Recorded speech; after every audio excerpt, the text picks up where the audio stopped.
All right, welcome to the re-recording of the webinar from May 6th, Independent School Admissions Without the SSAT from Penelope Education. My apologies on the original, had an audio issue, it didn't really come out too well, so just re-recording this entire thing. So a little bit about me, Michael Weingarth, the person talking right now. Two companies that I founded. Pillars of Learning is the first. In Pillars of Learning, we developed the first neuropsychological tutoring and test prep model. Neuropsychology is the field that looks at basically brain function and assessing it through manifestations of behavior, perception, cognition, as a way to assess structural problems with the brain. Neuropsychology deals with three fields primarily. The first is neurodegenerative disease and assessing for stages of Alzheimer's, things like that, Parkinson's, etc. The second one is traumatic brain injury. So assessing people after hard hits or high fevers or anything that might have caused brain swelling or inflammation in the brain or any kind of trauma to the brain. And the last is learning disabilities, which is unsurprisingly, the least well-funded and probably the most degree of uncertainty around the research there. We've studied that field really extensively and we've applied it to tutoring and test prep. And because of that, we work primarily, in the first place, we were working originally with kids who are twice exceptional, which is students who are learning disabled and gifted. So because of that, they have really hard to identify problems, meaning they adapt quickly, they compensate, and they often mask what their real issues are, just because it's not a typical presentation of a learning disability. And because we know this population so well, and because we've read so much about neuropsychology, we have a 95% success rate at identifying these super complex, hard to tease apart learning profiles. This is pre-diagnosis. Usually our referral is spot on. And again, that's just from 12 years of working with this population and knowing how certain compensation patterns evolve, but also just, again, rigorous study of the research on this. Working with those students on the SSAT, this isn't a brag. This is just to illustrate the ways in which the SSAT is really vulnerable to approaches like a neuropsychological framework that really boost scores sort of disproportionately, not relative to ability, but relative what you might expect. So I have a personal average of moving kids' scores about 32 composite percentile points. If their average starting percentile is somewhere in the 55th percentile, I wind up moving them somewhere into the high 80s, low 90s pretty regularly. And this is for students, again, who have really hard to identify learning issues. Usually they have the resources to get this verified with a diagnosis, but my point remains here that if you can understand the science behind things like neuropsychology, compensation patterns, perception, cognition, all this, and apply it, the test itself really isn't much of a measure of anything. And that's sort of what we're going to be talking about as we move through this.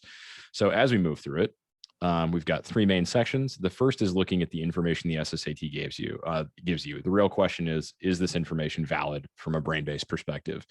The second section is what is valid brain-based data and how might you collect it? The third one is then applying that to an admissions frame to build more equity, neuro-inclusivity, meaning different neurotypes. So that's everyone with learning issues, biological differences or structural differences in the brain. But as well as just looking at other systemic factors that feed into societal inequity and how to actually assess that from a brain-based perspective. So it's all aspects of equity. And then 15 minutes for a Q&A, which we're not going to record here. I'm sorry, I lost the original. I'll try to remember some of the questions asked when we get to that portion and pop them on at the end. The quote, which we're going to revisit throughout the presentation on the left here, in Nature, Nothing Exists Alone, from Rachel Carson, who's a famous ecologist. It's from her first work, Silent Spring, which was on pesticides. Basically spoke to the complexity of systems and looked at the ways in which it's really hard to isolate certain variables. And in fact, most systems are hard to just distill down to one or two key points or key variables. And that's precisely what the SSAT purports to do. So what information do you get from the SSAT that's brain-based? And you don't get a lot. So that's sort of driven by these assumptions, or the validity of the SAT and the reliance on it is sort of driven by two major assumptions. The first, which I've heard from countless admissions professionals and parents alike, and sometimes even students, unfortunately, is that the test actually does measure what the brain does in real-time problem solving, and that it's a good measure of problem solving because of whatever. It has 3 sections sometimes. Sometimes it's because it's hard, because not everyone does well. Sometimes it's because it has relative ranks, right? And other times it's because it's different than my math test at school, or it's different than my reading assignments at school. So, I don't think this is due to ignorance. I think this is just because of people sort of buying into information they've been exposed to. The second one, doing well is representative of potential problem solving ability in the future. In reality, these are patently false. There's like shreds of truth in them, but they're due to some biases we're going to examine in a minute. The realities of this test is that it doesn't really look at anything from a brain-based perspective. It has very, very limited components, and that the scores reflect the resources available for prep, which is usually the students I'm working with and boosting by that large margin. Or these are students for whom, their neurotype, their neural development, and school have aligned in a way that makes the test feel easier. That's not an indication that this student will be good in a private school environment or good in any school environment. It's just that up to that point, that their schooling has armed them to take this test well. And that's due to a handful of very weird selections by the test to look at really limited cognitive factors, which we're going to talk about in a couple slides. So basically, how does this myth perseverate? Why do we believe that this test is good? And this is similar to sort of dumping a lot of sugar or salt into a recipe, which isn't that special or great. We have our shady chef here who's saying that no one can ever know I invented my grandfather's secret recipe 2 days ago, sort of masking something that's not that great with this veneer of history or importance or research upon it, or craft. So why do people assume the results are deep if they're not actually the deep? And the first is that I think a lot of people just don't know how to pick apart the results from the cognitive ingredients. I don't think a lot of admissions professionals or teams are really digging through the test and reading it alongside of a neuropsychology, framework or a bunch of resources to then say, like, actually, I can see the ways this falls apart. And that speaks to a larger problem that we have in education, where I think a lot of people don't understand much about brain-based education. Even books literally called brain-based learning don't really address essential components of brain-based education. So I think there's just a bit of a knowledge gap here that everyone's falling into and tripping on. The second is that percentile ranks are, again, kind of this veneer of importance or relevance. You get this idea that you're doing better than your peers, or this one student is, substantially higher on a percentile rank, so therefore they are, relative to their peers, they are smarter. Which isn't really true. It's just that they scored better on this test, but that information gets conflated.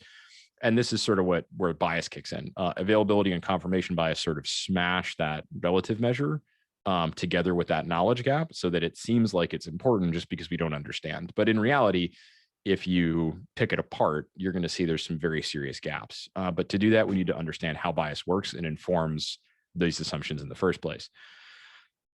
So we have our 50s gentleman here. I did a swell implicit bias training, and now I'm permanently immune to bias, which again is sort of something that you find on educational Twitter and other circles where you have people talking about biases and racism in these really short time frames, which is unhelpful.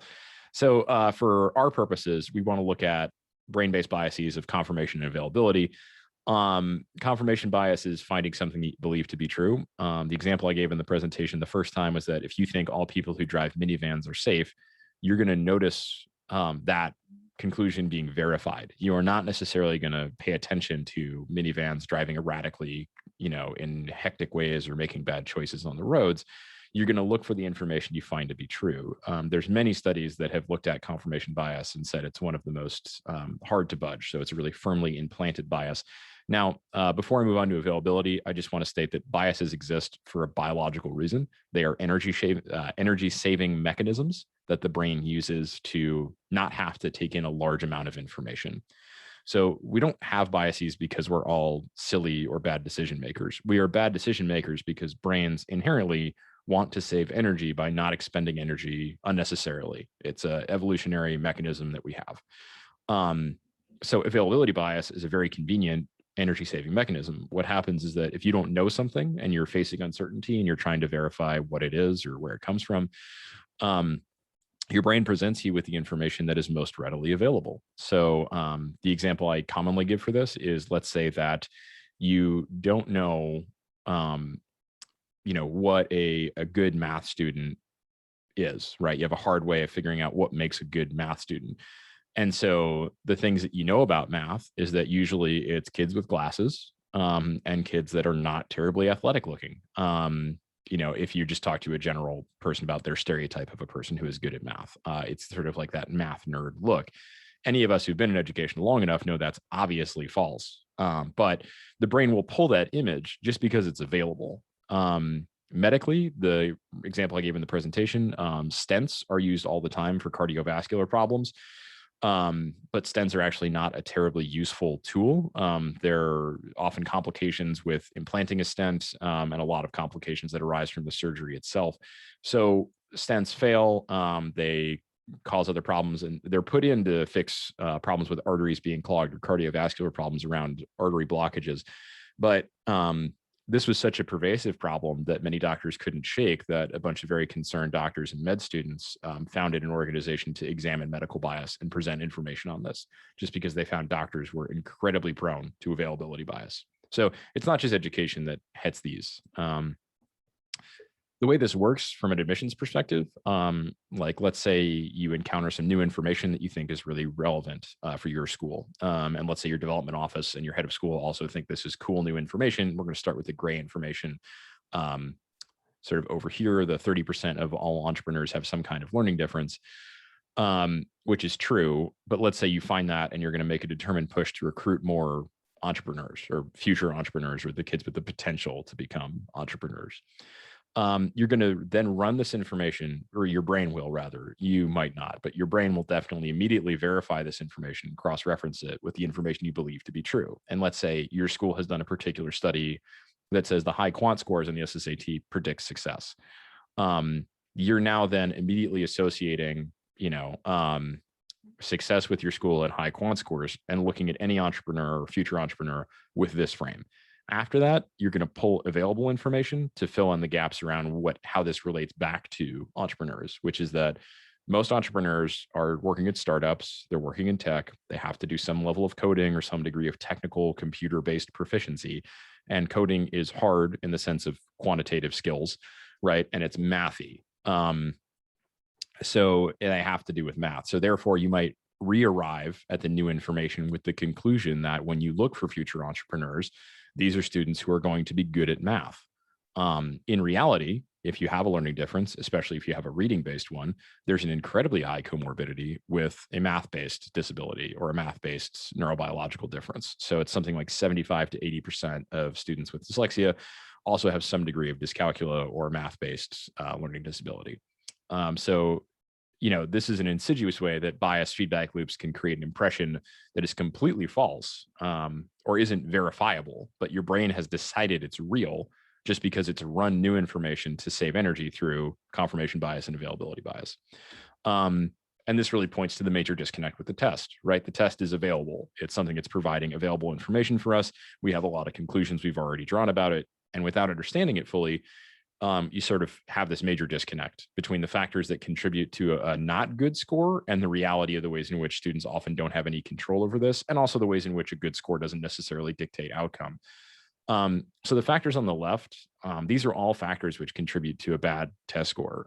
There's trauma either that day, that week, or systemic trauma. So this could be a student reeling from systemic racism and constant microaggressions. It could be a student who had a concussion 3 weeks ago and just got cleared. It could be a student who lost a family member recently. It can be emotional, physical, systemic, societal, all these ways in which trauma can intersect with cognition. And it's going to change the way the brain works. That's also been proven in many ways, many studies, rigorous studies. Brain-based difference, any kind of neurobiological difference, any type of neurodiversity. This can be students with executive dysfunction, ADHD, dyslexia, dyscalculia, dyspraxia, even in some ways. That's going to be motor coordination can contribute to this stuff. So, autism, all of these are going to maybe contribute to a bad score, but there's no way to know that the student's dealing with that. There's no way to know how that cross-references with their potential. The presence of structural isms. This is more about feeding into the accommodations area, but racism, sexism, and ableism all feed into sort of sad and tragic ways that students don't get proper referrals for learning disabilities. Non-white students are diagnosed at much higher rates with behavioral issues when in reality they're likely facing cognitive issues. So this would be, for example, a diagnosis of oppositional defiant disorder or conduct disorder in lieu of something cognitive like ADHD, executive dysfunction, or a more social, emotional, and psychological issues such as PTSD or an anxiety disorder or panic disorder, all of which can be brought about by systemic oppression, trauma, any of those things. So if you get referred for the wrong thing and you can't get the accommodations you need, oftentimes that masks the real issue, right? You're not really seeing brain-based information. You're seeing a reflection of what a referral driven by one of the isms has given you. Lack of familiarity with the testing format. This can be just a student who's new to the test and hasn't taken many standardized tests similar to the SSAT. Just because it's new, brains can encounter the testing stimuli and decide that they have to slow down no matter what. And so you might have a student that doesn't finish, even though they have no clue why it was hard. If they looked at it a second time, they might fly through it a second time, or a third or a fourth time. It's just a question of exposure. And so this is really one way that you disadvantage students that don't have the money or the time to take the test multiple times. Environmental factors. This again is testing environment in the day, but also structural and systemic ones. Inner cities have more pollution, which contributes to more rates of asthma, which contributes to your anxiety response, unsurprisingly. But this can also be things like lead poisoning in Flint, Michigan, where you're going to have far, far too many children impacted cognitively by exposure to toxins. And again, that's disproportionately, unfortunately, in areas that are poor, both rural and urban. Developmental factors. This is going to be if you have a 10-year-old, let's say we have two 10-year-olds, one that we're going to describe as a very precocious, wise 10-year-old, an old soul, and the other one that we're going to describe as kind of a young 10-year-old. The SSAT, generally kids take it at the same age. So it's really hard to know how to account for developmental factors, or you might see a dramatic shift or change in a student later or earlier in their aging process. But it's hard to know how that cross references with the SSAT. So you can have a brilliant student who's going to grow up to be very successful and do a lot of good work in the world, but because they're developmentally going to have that younger appearance or that younger perception, right, by adults in their lives, they might not feel like taking the test. They might not have the emotional wherewithal. So developmental factors aren't measured, and they're no indication of the ability to do well in a more supportive environment. And then the last one here, norm referencing always marginalizes poor students. Anytime you norm reference, you're assuming that the system is fair because you're placing all students relative to each other. So it's really hard to separate the gaps that are left by poverty, access, nutrition, things like that, with academic or brain-based info. So everything on the left here can all push towards a not good percentile, but the SAT doesn't talk about any of that. It just sort of conflates all of it and says scores are scores, relative ranks are relative ranks. So it's incredibly unbrain-based in that way. If we actually dig into the test itself, the veneer sort of peels off even more. There's extremely limited components of brain-based info on it. If I had to pick the 7 most important components of real-time problem solving, this is the list. Perception, again, what you perceive; emotion, your emotional state, ability, your temperament, but also your ability to regulate your emotions. Executive functioning, which we're going to talk about in a little bit, as a series of top-down functions in the brain. Processing, expression, which is your output, sort of however you do it, verbally, written, numerically, etc. Nutrition, both in the moment and also structural and systemic, and then safety and threat, how much safety you have, how much threat you're exposed to, again, in the moment, but also systemically. Those are the 7 most important ones. The SSAT, unfortunately, only cares about executive functions, really. And these are the 4 that show up the most often. If you pick apart the test and talk to testers, these are the ones that are needed the most. We're going to talk through them very quickly, and then we'll contrast them with the ones that students need for school. So the 4 here: shift. This is the one that's most common on the SSAT. It's on a huge percentage of questions. Shift is the ability to take in new information after you've started a task. So if you are digging a raised bed in your backyard because you're locked down in the quarantine and you want to plan some things to take your mind off stuff, or maybe you're not quarantining, but you're in lockdown, right? And you can go in your backyard and do this. So if you find a water pipe, you then decide, oh, I'm going to stop digging, right? And I'm going to plant my bed elsewhere so I don't burst this water main. If you don't shift, bad things happen. So if you can't shift, you're in trouble. But shift is also dealing with processing domains. So when you shift, let's say you're looking at a word problem, you have to shift from the words to create a numerical equation. So shift deals with bouncing between processing modes: auditory, visual, visual spatial, and in other cases, sort of more abstract modes of expression. But the point here is that shift is a really hefty executive function in terms of its weight on the SSAT, disproportionately compared to what it is in an academic classroom. Emotional regulation in the middle here with our Shakespearean player. Emotional regulation is your ability to modulate or take down or increase the amount of emotion you're experiencing. So this would be like, if you're upset by a question, you get frustrated, the ability to let go of that frustration would be emotional regulation. Selective attention. We have our sort of showgirl dressed in red here. It's a little bit of an in-joke. Selective attention is your ability to ignore distraction. And it's a bit of an in-joke because it's bright and it sort of commands attention. So selective attention itself, again, the ability to ignore distraction. And that's really just about learning which information to pay attention to, but also ignoring noise, ignoring other factors on the test itself, just things like that. And then cross-reference at the bottom there, put it down there since you have to look across all three to get to it.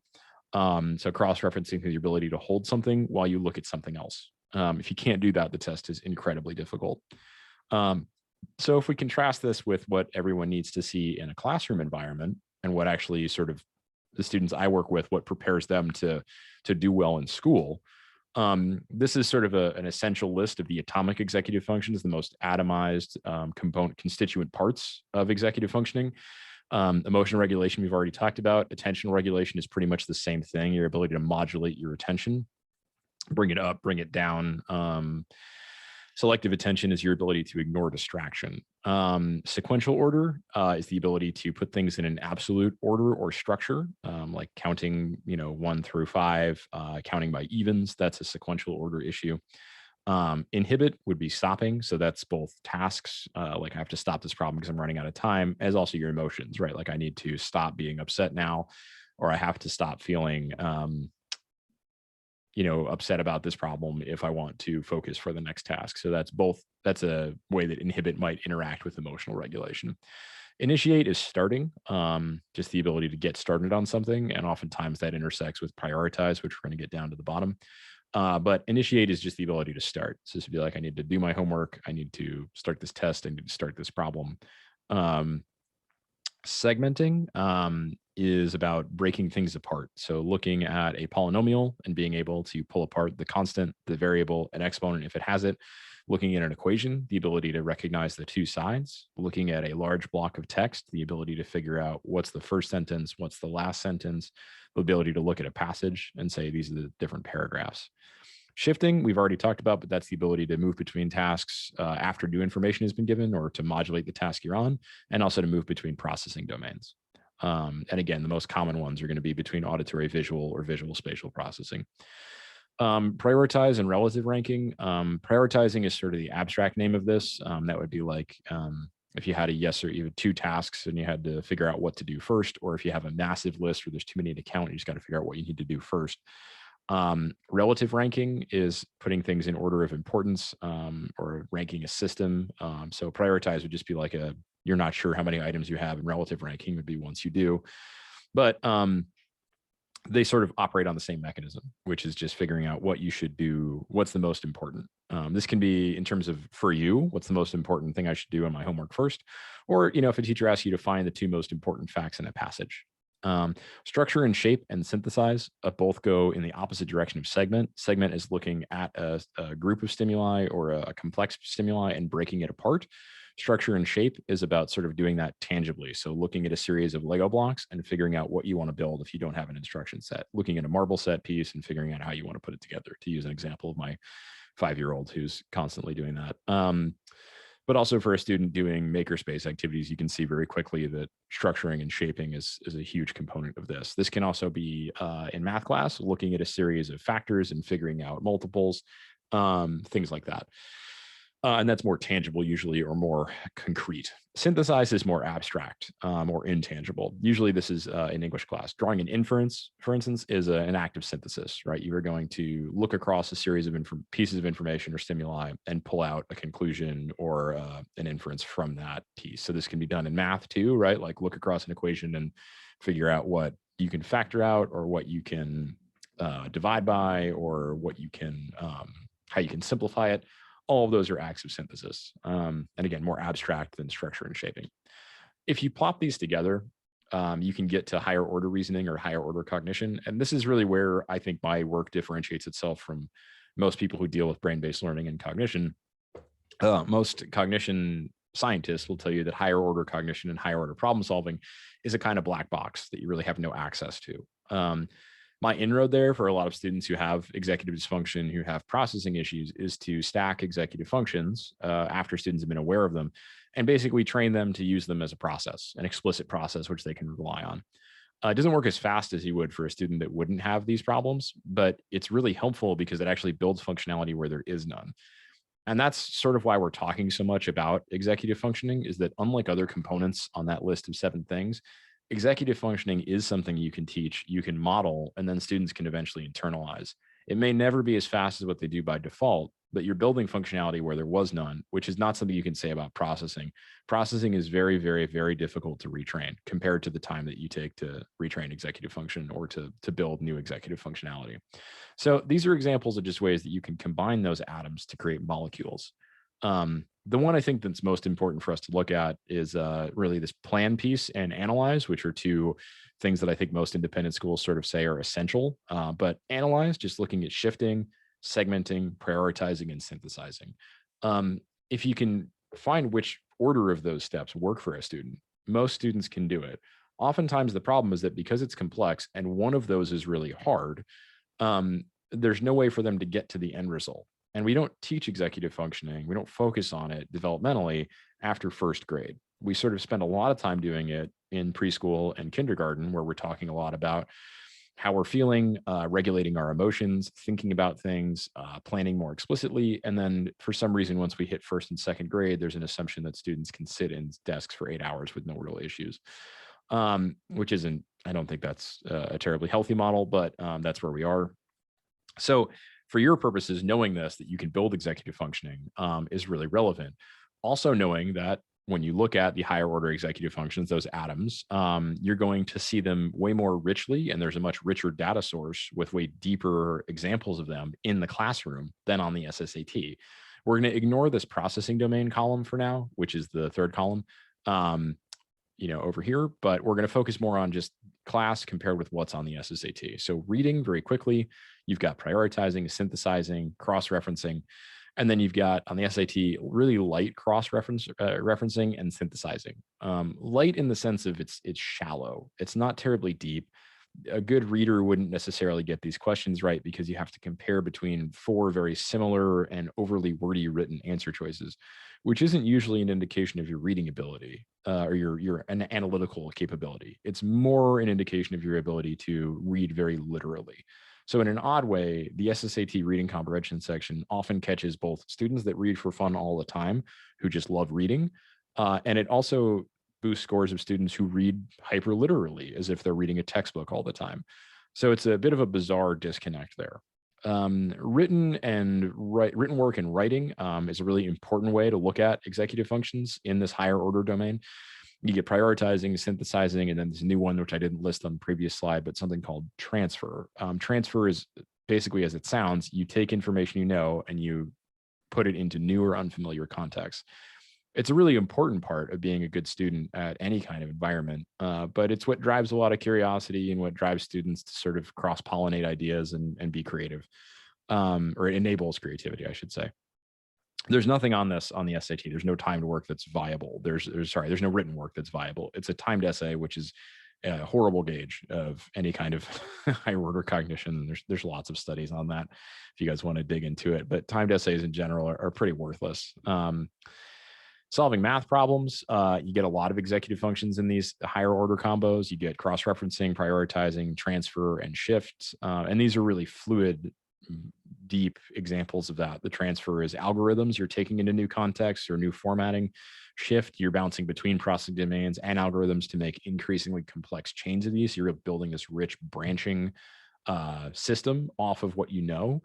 And on the SSAT, you get light transfer, again, shallow transfer, shallow prioritizing, and shifting between domains constantly. What's interesting about the shift is that in math, you're really shifting between visual, spatial, and visual, meaning shape relationships or vertical relationships like in fractions or exponents, and visual, which is more just numbers, algebra, basic stuff, moving things from one side of the equation to another. On the SSAT, the shift is between auditory processing and visual spatial, but mostly between auditory and visual, because about 60% of the questions all have some type of word-based stimuli that the brain is going to encounter as written words. Either that's most of the time that's words, but it's also variables that are not X or Y, which the brain's going to categorize as words almost always, unless they've been exposed so much to variables that are not X or Y in their math class prior to this.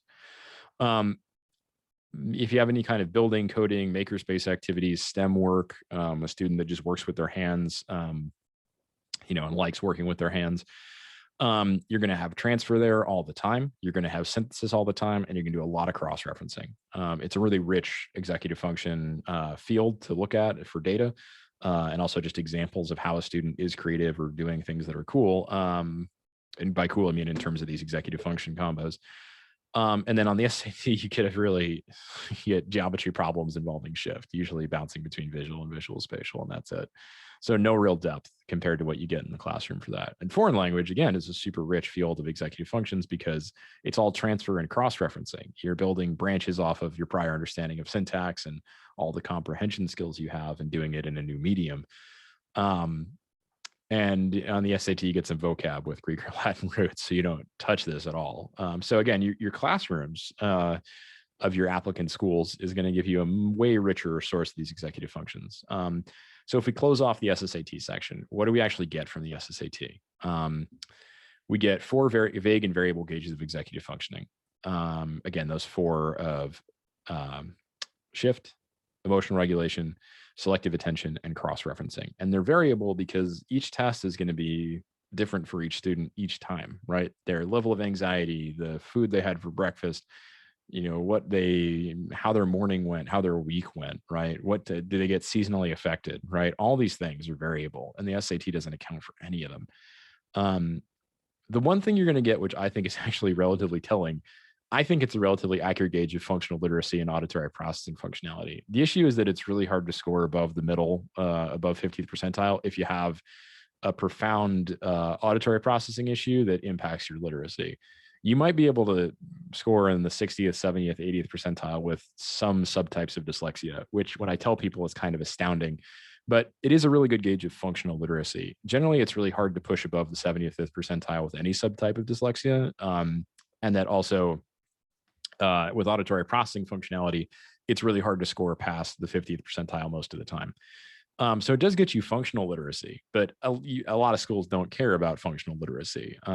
Usually that's evident from grades as well. And it's way easier to see if you get a bunch of D's in English class, and you're going to know that there's probably either a reading issue or something else going on for that student. But even then, it's hard to tease apart dyslexia from other factors. When we had that list of things that contribute to a not good score, there's a lot of things that impact cognition. And also there's a lot of things that complicate the way students get diagnosed. So in the end, what we really get from the SSAT is nothing. We get no ways to investigate relationships between brain-based behavior or brain-based factors, environmental factors, structural factors, and the student's potential.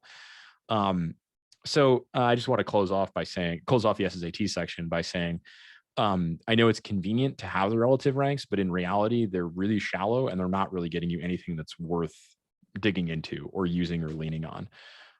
So a little pause for a robot joke here.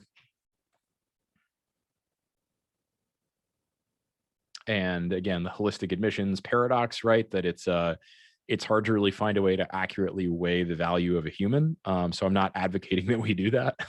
I am advocating that we look at brain-based info and dig in terms of applicant schools, but also in terms of your own institution as a way to get to brain-based data sources that are going to allow for better fit. And we're going to revisit that Rachel Carson quote, just shift it a little bit. In the brain, nothing exists alone. And notice that I use shift. This is, again, that noticing of shift there, like executive functionality. just modeling that. So what can we actually look for? Cognitive flexibility is the ability to combine and restructure and shift between executive functions and processing domains fluidly. It's really important in a lot of ways.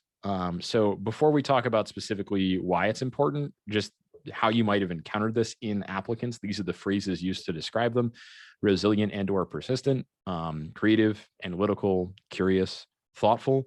A really common one is that they're easily adaptable or they're flexible in their thinking, intuitive problem solver, intellectually curious, and engaged. It's important to note that you can be cognitive flexible in one domain, meaning let's say you have a brilliant musician who is teaching themselves a new instrument and is classically trained in piano, but loves jazz and wants to branch off into that, and is also teaching themselves drums and voice and guitar. And then is not that engaged in school, you're still cognitively flexibility there. So it can be really specific to certain tasks. So it's important to note that the presence of it isn't precluded by it. It doesn't have to be present everywhere for it to be present. It's so important because it has a lot of factors that contribute to students that are going to do well in school, but also just sort of navigate life in a way that's probably going to put them in a position to contribute significantly to the school or to just contribute to humanity at large, which hopefully is the more important thing we care about. Grade of cognitive flexibility is associated with these favorable outcomes, such as better reading in childhood, higher resilience to negative life events and stress in adulthood, higher levels of creativity when they're adults, and better quality of life in older individuals. Older here means sort of protecting against neurodegenerative disease and cognitive decline.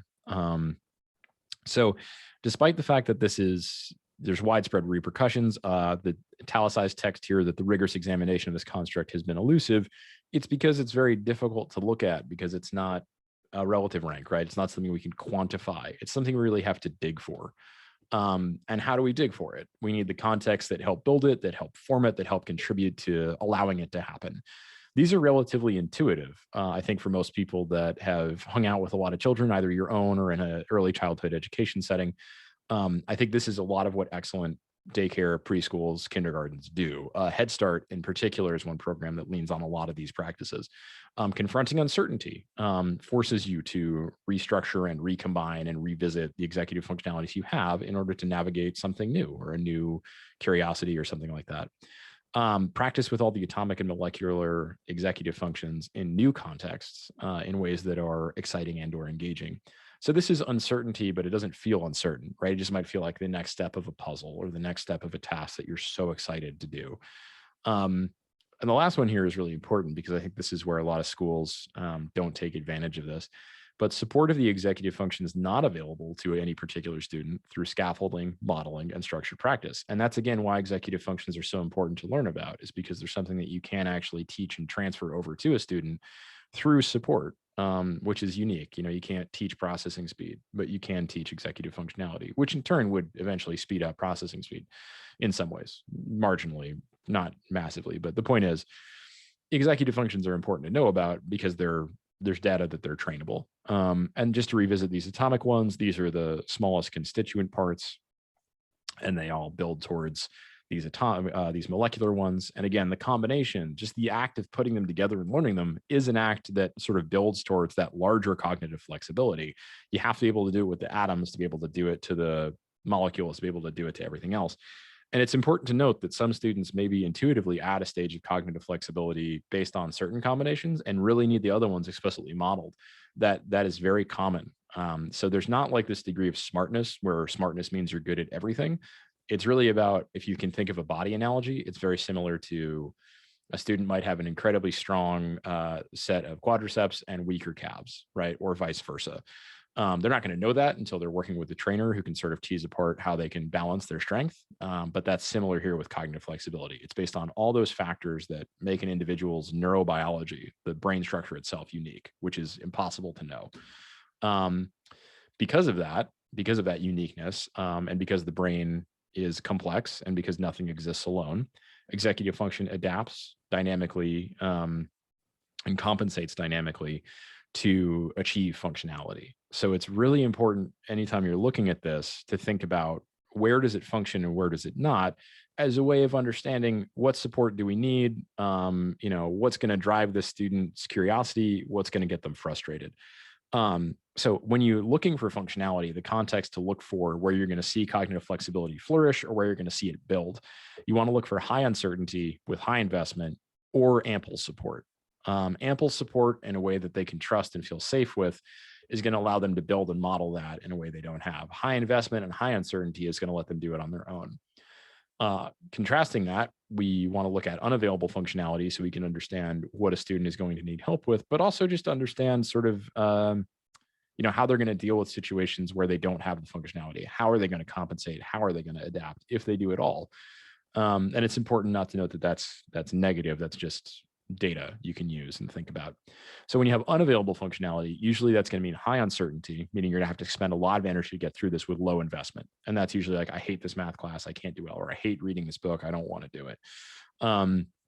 Lacking support, meaning there's no motivation, there's no other factors. And this can be sort of, you think of this way with a student with ADHD, lacking support could be that they don't have neurobiological resources to get through a task. And this might be a student who actually would be incredibly helped by meds, but was misdiagnosed with oppositional defiant disorder, right? Or a student who is autistic, right? You might have a student who is autistic, and because the instructions are implicit, they're not explicitly stated enough, there's no support for them to get through the task. So you can have high uncertainty, high investment, and no support, and still have this unavailable functionality. So it is important to examine the contrast between these two, because you do often see a student's best and their worst. It lets you figure out what functionality is there and what's not, but it also lets you see what structural factors contribute to this lack of support, as well as individual factors. This last piece, again, this is where I sort of differentiate myself from other people in the brain-based field. Functionality is domain specific. Visual, auditory, and visual spatial processing domains will all manifest different patterns of executive functionality.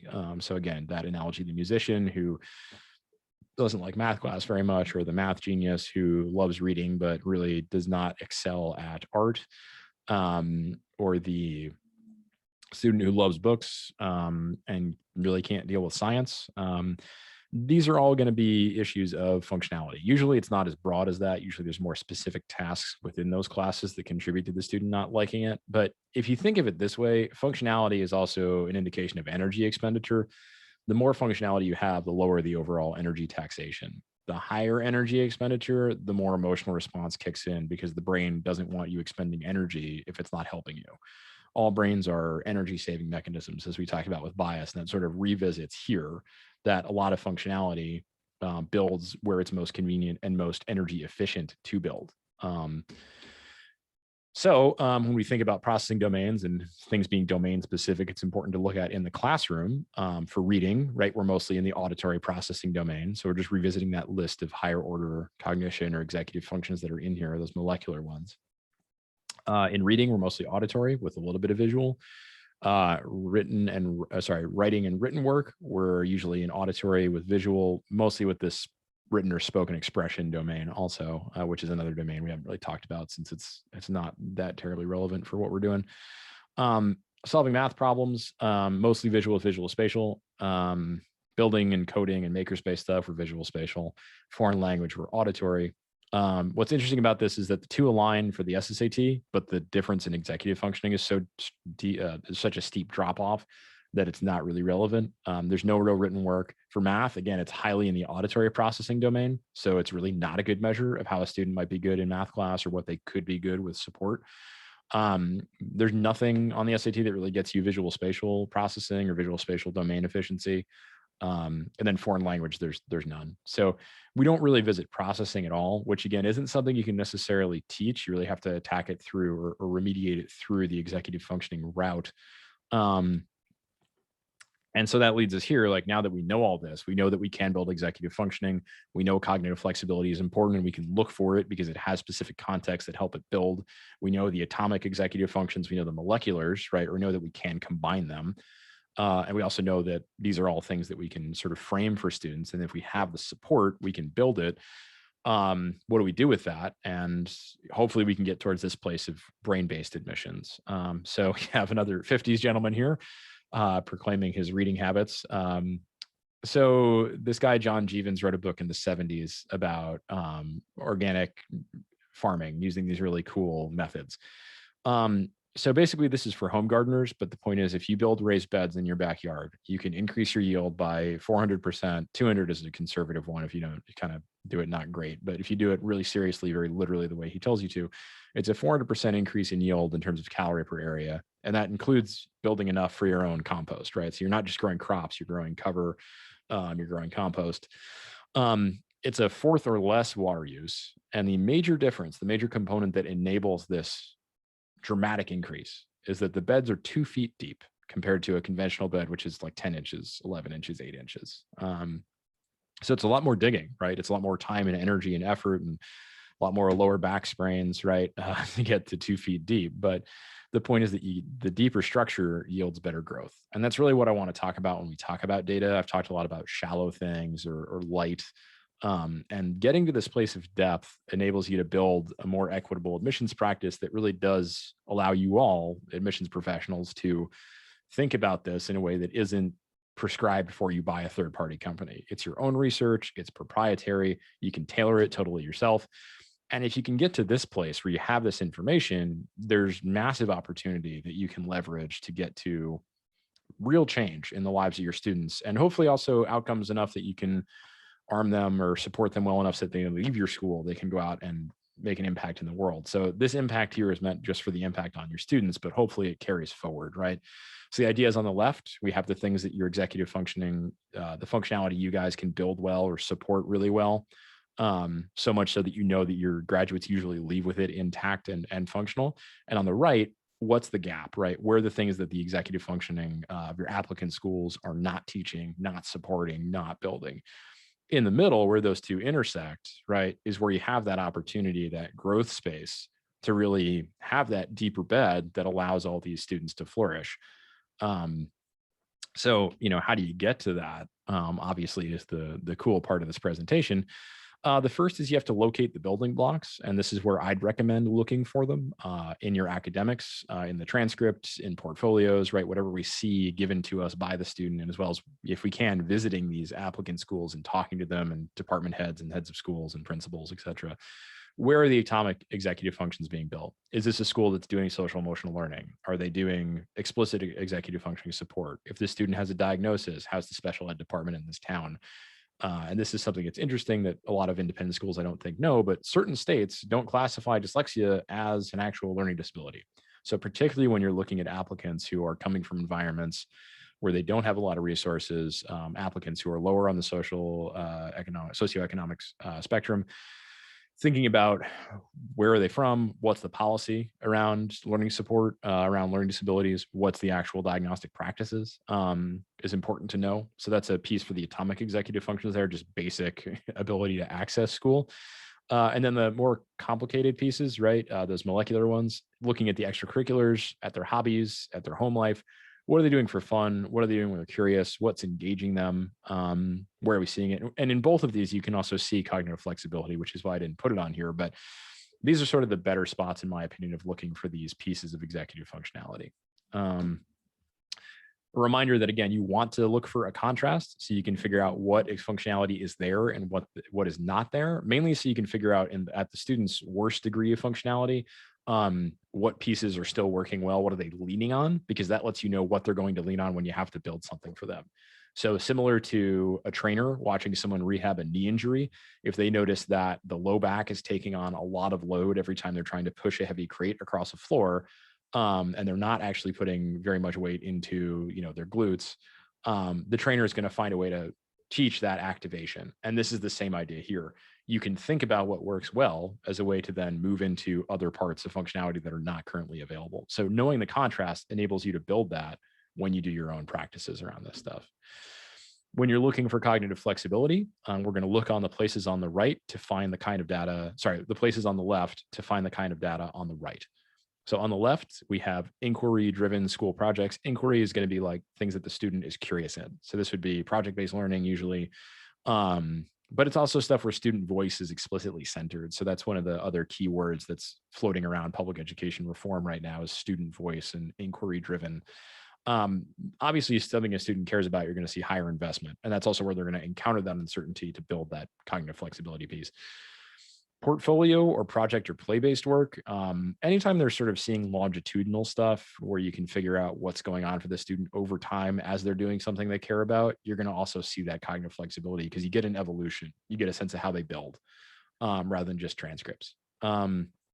Creative or self-expression tasks, obviously a really key place because that's engaging for most students. And that's where they're going to be concerned with doing cool stuff that they are interested in or just feel the need to do, right? Self-directed learning, again, also high investment, high uncertainty. Teacher-directed learning in difficult or arduous contexts. Like, where do we get the support for these things that aren't there? Where have they learned stuff? Have they learned any new executive functions since they've been in this school or this school system? Important to know for that. All of that is going to feed you a really rich sort of data source or to look across for to find these key nuggets, right? And then we're going to look for resilience and novelty approach when they're faced with difficulty or struggle. That's that cognitive flexibility piece. We're going to look for that contrast, right? So we can figure out how quickly they do stuff when they're fully engaged versus when they're not. And that lets you figure out what do they lean on when they're not engaged, right? What functionality is always there or what functionality is partially there, or what can come back first. It also lets you figure out how to remediate other issues using those strength-based avenues that are already, those roads are already well paved. And then internally, this is what I think helps really cross-reference all of this, looking at your own school to figure out what executive functions predict student success at your institution, what gives a positive experience. And then when you talk to alumni, maybe not about the brain-based pieces, but just thinking like, what enables your most successful alumni? What characteristics sort of classes of their work here did they remember being things? What is there anything they remembered learning? And you can even toss out some of these executive functions there, but trying to figure out what you guys build well right now is really important because again, that's that Venn diagram with the impact in the middle, right? That's where you can find out how you do this well. So ideally, if you have the time and the energy, you can build brain-based admissions that are significantly more equitable than leaning on the SSAT, which again is a really kind of hollow marker in many ways. So your internal work on the left, if you start here first in your own institution, locating where your supports are best and worst. What do you actually support and then build? What do you support and maintain or just get through or create a codependency? And then where do you not support it at all?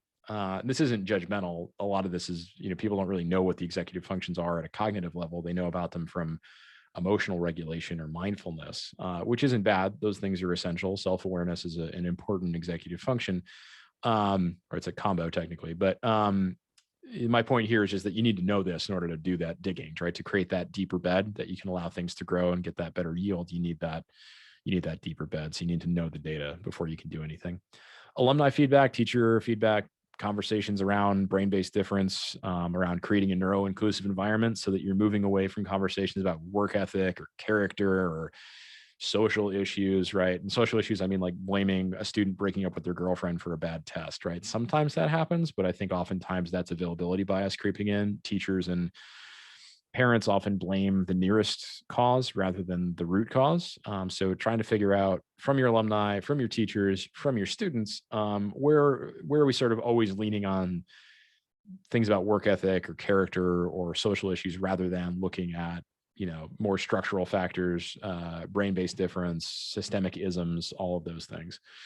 And then if you can build it, if you have an institutional data person, building the architecture for quant data alongside, and that quant data would be like grades or test scores or anything else that you have already available alongside label data, meaning what courses a student took while they were here, and trying to figure out what executive functions do you need in those courses for success or what ones get built.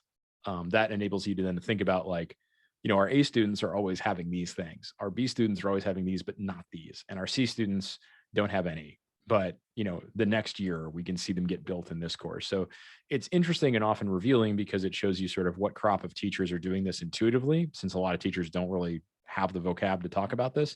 So it's a really good way to say like, we know we can build it by 11th grade, or we don't build it at all until senior year, or we start off the bat, we build it, or we're a sink or swim institution. We don't care at all about this. So again, it's sort of an interesting way when you have the data to look across it. But ultimately, that can inform changes in your procedures when you deal with your applicants, right? So in your interviews, I'm sure you guys are already doing this, and this is probably the most intuitive piece here. Uncovering what makes the student cognitive flexibility and unique, or what enables the student to be cognitively flexible and unique, is probably very similar to what you already do when you're looking for students that are engaged, self-directed. You always, the admissions processes that I've been informed about, everyone's always talking about what a student's hobbies are, what they love doing, their passions. So that really gets you a lot of that already. It's just that now you have the vocab to label the data that you get out of those conversations. Correlating this with teacher and parent feedback and grades, what doesn't line up with a student who's excellent in music but getting a C in music class, you can probably tell you there's something there.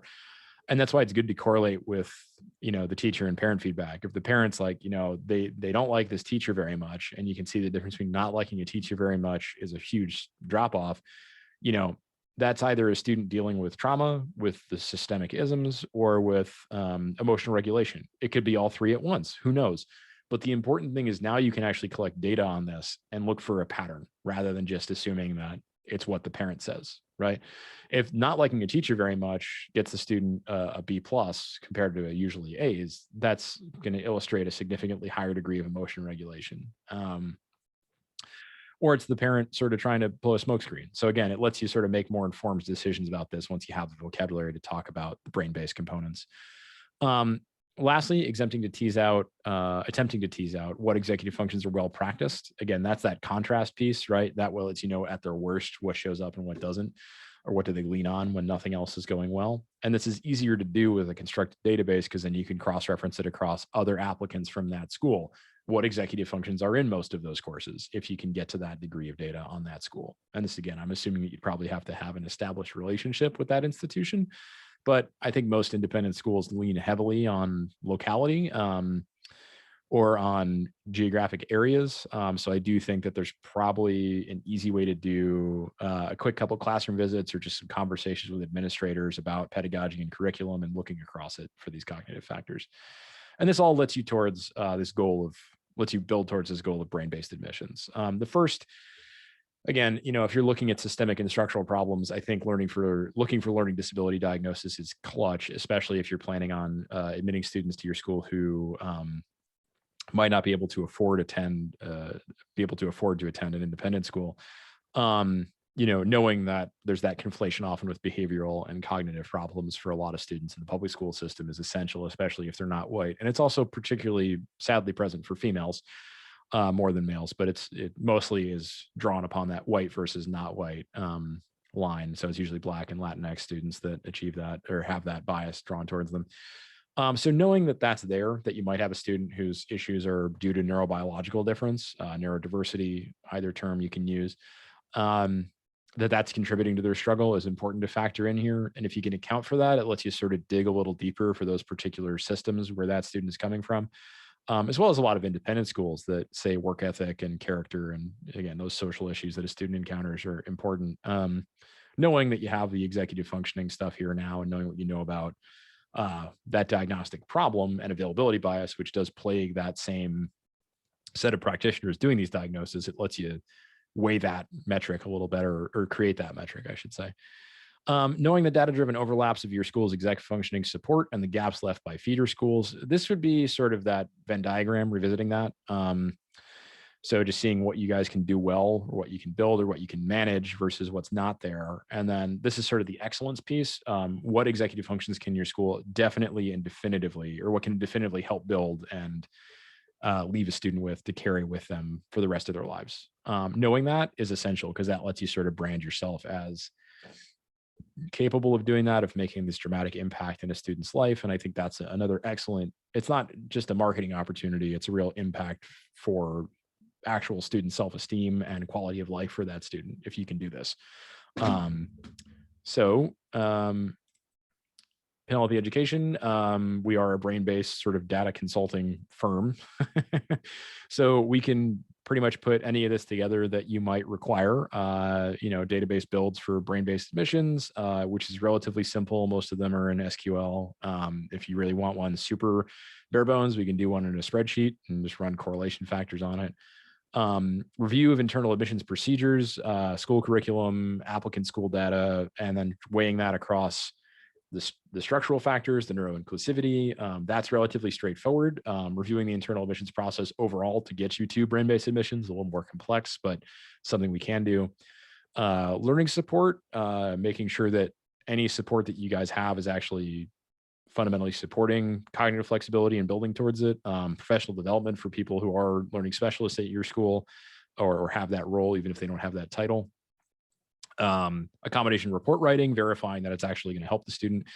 That's important just because the first line of diagnostic testing for most students in the public school system is a full-scale IQ test, which often misses actual issues. So a lot of students that we work with who are twice exceptional don't get anything diagnosed. Full-scale IQs leave out nonverbal issues, autism, most subtypes of dyslexia get lost. So it's about 30%, 20 to 30% of your learning disabled population gets left out of full-scale IQ. So important there. Custom data builds. Let's say you wanted to do brain-based admissions, and then you also wanted to look at your test prep courses or your test prep, whatever you're doing. That's relatively straightforward. You wanted to do a database build on other things like processing speeds or processing domains, other components of cognition. We can do that, other data projects. And then the last one there, sort of brain-based consulting or workshops or anything custom really we can do. And if you want to get in touch, just Penelope Education at Gmail. This is where we go to the Q&A. So that's the end of the presentation. In the Q&A, the two questions I remember being asked was, do you think schools need refreshers on what nuggets are in inquiry-based learning and project-based learning? And I think if you're in an independent school environment and you haven't encountered inquiry or student voice work, it's important just to quickly Google that and check it out on resources like you can look at the Human Restoration Project is one really good resource for project-based learning. You can also just look project-based learning resources and figure out, how that manifests, what people are being recommended to do, the debates around it, how it's implemented. That's an easy one. I think oftentimes if you're unfamiliar with this stuff, pedagogical resources are way easier to find than the brain-based stuff, just because it's not really a debate around a lot of the project-based or inquiry-driven ones, since most of it's about just allowing students to do what they're interested in and then framing it for them. So I think if you're not aware of those things, that's a useful resource. And the second question I asked was about neurodiversity and assessing it and diagnosing it and how important it is to sort of get to a place of being able to diagnose students quickly. I think knowing what you know now about the fact that you can't necessarily trust a full-scale IQ and that there is diagnostic bias in non-white students, that's pretty profound. I think that's a piece where it's good to talk to practitioners in your area or ones that frequently diagnose students in your school, and maybe even just like bringing them in conversations about your admissions practices to say like, how might we look for students who have, subtypes of dyslexia, which might have missed referral? How might we account for, math issues like dyscalculia, like being a quote unquote non-sequential learner, which is a bizarre visual processing diagnosis. But how might we deal with a visual processing disorder? How does that manifest? That's also stuff I can talk to any admissions office about. But it's good also to talk to the people that actually diagnose the children that do attend your school, because they know ultimately what your school is going to need and how that's going to be read through the lens of what your school already does. So those are the two questions I remember being asked. If you have any others and you're watching this, feel free to fire them along to that Penelope Education at Gmail account. So again, this is the webinar from May 6th, Independent School Admission Without the SSAT from Penelope Education.